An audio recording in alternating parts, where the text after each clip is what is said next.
देवी देवता येतात।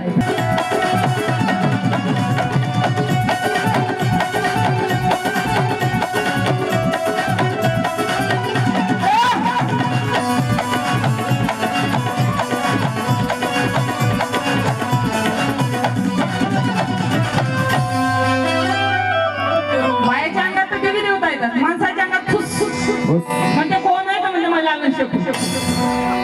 अपना गिली भंडार ने श्रीगारी किसकी भी होती थी, पेट्रोल तो मेरे भीम का है।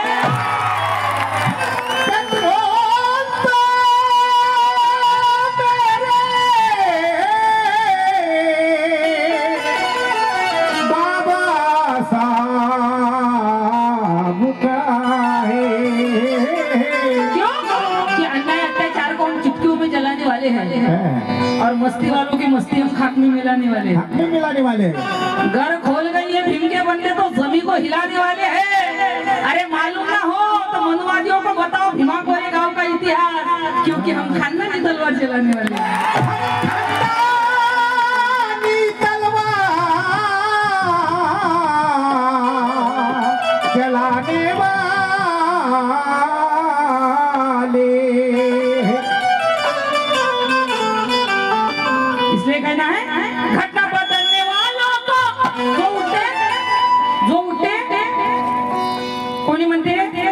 घटना बदलण्यासाठी चालतो, कोणी म्हणते बाबासाहेबांनी घटनाच लिहिली नाही, मग यांना लिहिली काय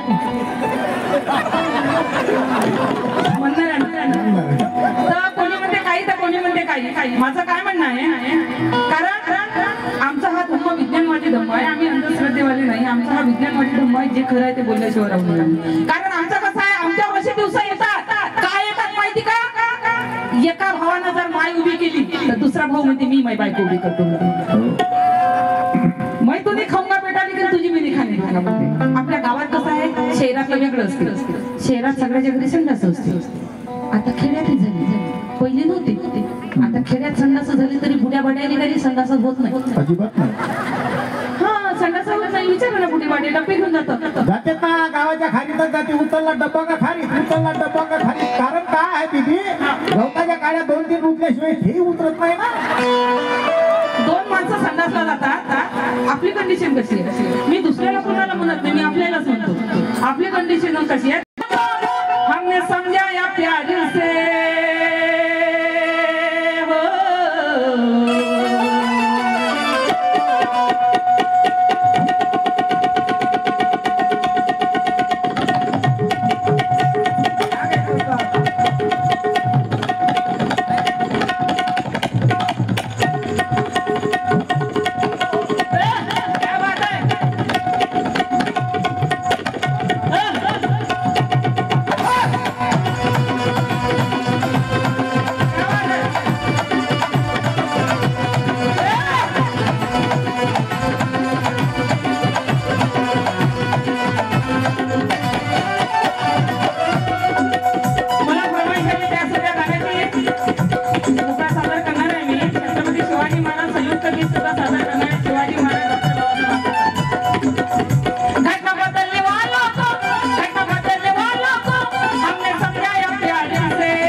बोल खुलल्यावर सगळ्यांची गर्दी जाईल, इथून तो तिथून एक एक गाडी वाजवा करायला घटना बदलने वालों को, घटना बदलने वालों को हमने समझाया प्यार से।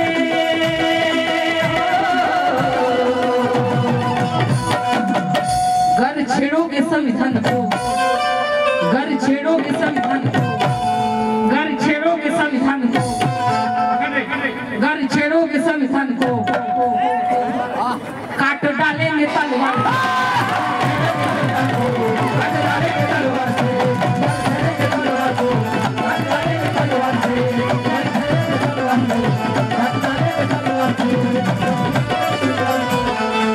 छेड़ोगे तलवार को नहीं, जब छेड़ोगे संविधान को तो काट डालेंगे तलवार से। जर जर घर खेड़ो, घर खेड़ो, छेड़ोगे संविधान को, छेड़ोगे संविधान को, काट डालेंगे तलवार को।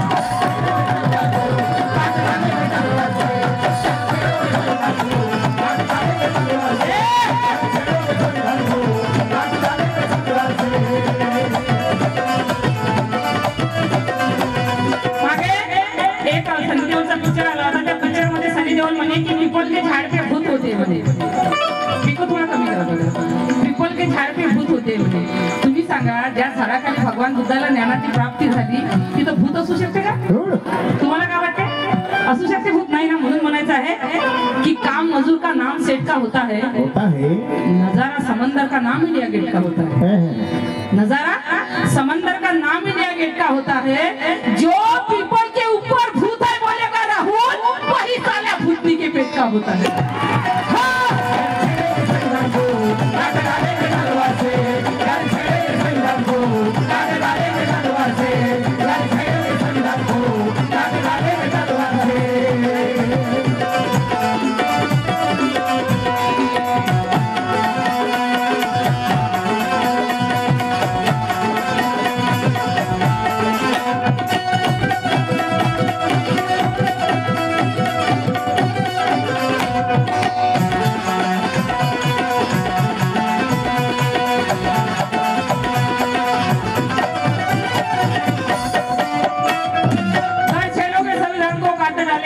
असं का म्हणायचं आहे? आम्ही बाबासाहेबांची औलाद आहोत. हम झूठी के पीछे दौड़ने वाले नहीं, हम जेबी वाले. इसलिए कहना है की सगळे आम्ही त्या स्वाभिमानी बापाची औलाद आहोत. आम्हाला आमच्या बापानं स्वाभिमान शिकवलं. 19 एप्रिल 1933 ला डॉक्टर बाबासाहेब आंबेडकर मद्रासला गेले. अस्पृश्य निवारण परिषदेसाठी सर्व कार्यकर्त्यांनी लक्ष द्यायचं. खोब्रागडे साहेब तुम्ही सुद्धा लक्ष द्यायचं. बाबा, कारण गाणं गाणारे आधी ते गायिका आहेत तुमच्यापाशी, पण आईची शपथ जे विषय मी सादर करतो ना, महाराष्ट्रात कोणी गायिका करणार नाही. बाबासाहेब मद्रासला एका कार्यक्रमासाठी गेले. ऑटोतून उतरले आणि सॉरी ट्रेन मधून उतरले, ऑटोत बसले. ते ऑटोवाल्या जागी पोहोचले. ऑटोवाल्या पोराला बोलले की बेटा तेरा किराया कितना हो गया? तो पोरगा बोलला सर मेरा किराया 50 पैसे हो गया. बाबासाहेबांना कोटाच्या खिशात हात टाकला, 2 रुपयाची नोट काढली आणि त्या पोराच्या हाती दिली. तो मुलगा बोला सर ये 2 रुपये की मेरे पास चेन नहीं है. तो बाबासाहेब बोले काम कर, मला कार्यक्रमाला वेळ होता, ये 2 रुपयाची नोट उठून घे. तो मुलगा बोला नाही सर मेरे मेहनत के खाली मुझे 50 पैसे चाहिए, मुझे तुम्हारे 2 रुपये नहीं चाहिए. बाबासाहेब बोलले अरे मी माझ्या खुशीने देता हूं, मला कार्यक्रमाला वेळ होत आहे, मी माझ्या एकूण तुला 2 रुपये देता, तू ठेव. तो मुलगा बोला नाही सर मुझे तुम्हारे 2 रुपये नहीं चाहिए, मुझे खाली मेरे मेहनत के 50 पैसे चाहिए. तेव्हा बाबासाहेब बोलले की बेटा इतना बड़ा स्वाभिमान तुझे किसने सिखाया? तो तू मुलगा बोलला सर ये स्वाभिमान मुझे मेरे बाप ने सिखाया. तेव्हा बाबासाहेब बोलले बेटा जिस बाप ने तुझे स्वाभिमान सिखाया उस बाप का मैं नाम जानना चाहता हूँ. तेव्हा तो मुलगा बोलला सर जिस बाप ने मुझे स्वाभिमान सिखाया उस बाप का नाम है डॉक्टर बाबासाहेब आंबेडकर. त्यानं तेव्हा बाबासाहेबाला बघितलेलं नसते, फक्त बाबासाहेब वाचलेलं असते, कारण तेव्हा ऑनलाईनचा जमाना नव्हता. आणि तोच मुलगा खोब्रागडे साहेब, तोच मुलगा जो 50 पैशाच्या जागी 2 रुपये घेत होता, तोच मुलगा ज्याचं नाव एन शिवराज, आरपीआयचा पहिला राष्ट्रीय अध्यक्ष ज्याचं नाव एन शिवराज. हा इतिहास आम्हाला माहित असलं पाहिजे, कारण आम्ही त्या स्वाभिमान बापाची औलाद आहोत. एक मुलगी आमची 11:30 वाजता कामावून घरी येत होती. घरून येता येता तिला असं वाटलं की कोणीतरी गुंडा प्रकृतीचे 4-5 लोक माझ्या मागे लागले. म्हणून ती बाई पोरगी जोराने ओरडू लागली, धावा धावा वाचवा, माझी कोणीतरी मदत करा, किंवा हे लोक माझं काही बरं वाईट करतील आणि माझ्या इज्जतीचा सत्यानाश करतील. म्हणून ती बाई जोराने धावत आहे, कोणी तिच्या मदतीला धावत नाही, कारण त्या गुंडांच्या हाती नंग्या तलवारी होते. तशी धावता धावता तिला एका घराची खिडकी खुली दिसली. जशी खिडकी खुली दिसली तशीच गेली बाई, त्या दारावर हात दिला. जसा दारावर हात दिला, दार उघडलं, बाईला आतमध्ये घेतलं. रात्र निघून गेली, सकाळ झाली. बाई घराच्या बाहेर निघाली, बोलली दादा धन्यवाद रे, तू माझा जीव वाचवला. पण त्या घरचा मुलगा बोलला ताई जाण्याच्या अगोदर माझ्या प्रश्नाचं उत्तर देऊन जा. तूही एकटी मीही एकटा, तूही जवान मीही जवान, तूही सुंदर मीही सुंदर.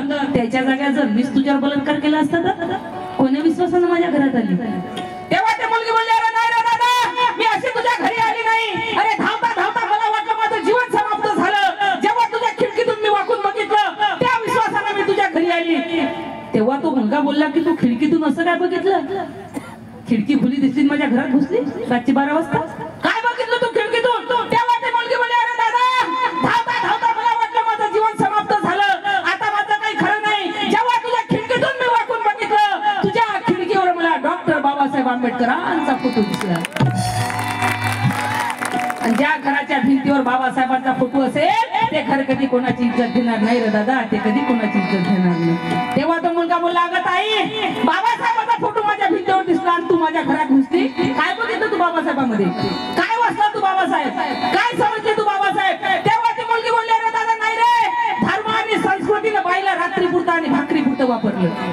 धर्म आणि संस्कृतीनं बाईला रात्रीपुरतं आणि भाकरीपुरतं वापरलं. पण जेव्हा या देशाचं संविधान माझ्या बाबासाहेबांच्या हाती आलं, आर्टिकल 14 आणि 15 मध्ये एका फटकारात बाईला माणसाच्या बरोबरीत आणून बसवलं. तो बाबासाहेब ज्या घराच्या भिंतीवर असेल, ते घर कधी कोणाची इज्जत घेणार नाही रे दादा. माय बहीण कोणाची असो, एससी, एसटी, ओबीसी, मुसलमान नव्हे ब्राह्मणाची असो, तिला मान सन्मान आरक्षण संरक्षण मिळावं म्हणून 27 सप्टेंबर 1951 ला पंतप्रधान नेहरूच्या थुत्तावर राजीनामा फेकून देणार आमचा बाबासाहेब. तो बाबासाहेब ज्या घराच्या भिंतीवर असेल, ते घर कधी कोणाची इज्जत घेणार नाही रे दादा. त्या विश्वासाने मी तुझ्या घरी आली. तेव्हा तो मुलगा बोलला, ताई, आज खऱ्या अर्थाने तुला बाबासाहेब समजला, आज खऱ्या अर्थाने तुला बाबासाहेब कळला. ज्या दिवशी या देशाच्या प्रत्येक बाईला बाबासाहेब समजेल, त्या दिवशी या एकाही बाईवर अन्याय अत्याचाराने बलात्कार होणार नाही ग माझ्या ताई. अन्याय अत्याचाराने बलात्कार होणार नाही. घर छेड़ो के संविधान को काट डाले के तलवार,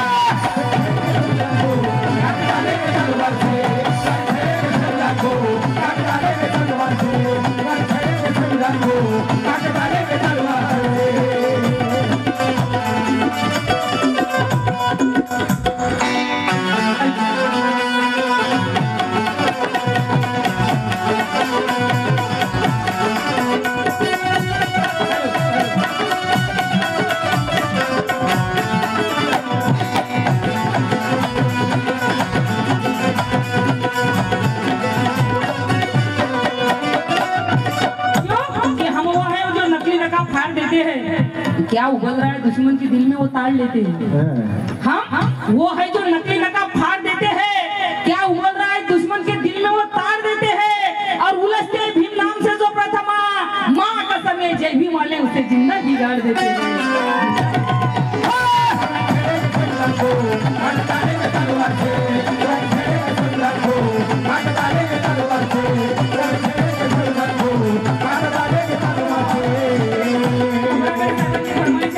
आली तेव्हापासून की दोनच राजे इथे गाणं झालं पाहिजे. मुकळा सादर करणार आहे, त्यानंतर पूर्ण गाणं करणार आहे. अरे दोनच राजे इथे गाजले कोकण पुण्यभूमीवर, दोनच राजे इथे गाजले कोकण पुण्यभूमीवर. एक त्या रायगडावर, एक त्या रायगडावर, एक 14 तळ्यावर,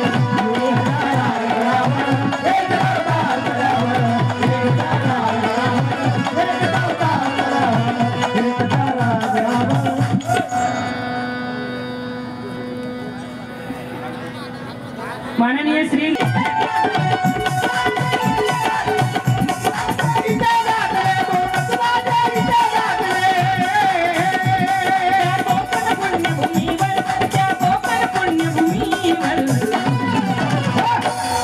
एक त्या रायगडावर, एक त्या रायगडावर, एक 14 तळ्यावर, एक त्या रायगडावर, एक 14 तळ्यावर, एक त्या रायगडावर, एक 14 तळ्यावर, एक त्या रायगडावर, एक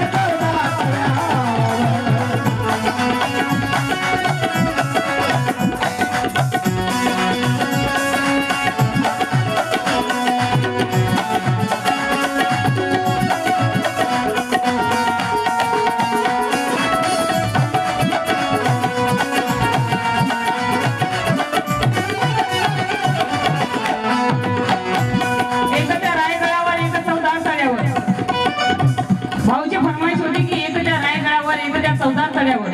खोबरागडे साहेबांची फरमाईश होती, पण मेरा नया आयटम आहे भाऊ. पुरा महाराष्ट्रभर गाजत आहे माझं संयुक्त गीत. अरे भीत नाही कुणाच्या बापाला आज मी जगाच्या पाठीवर,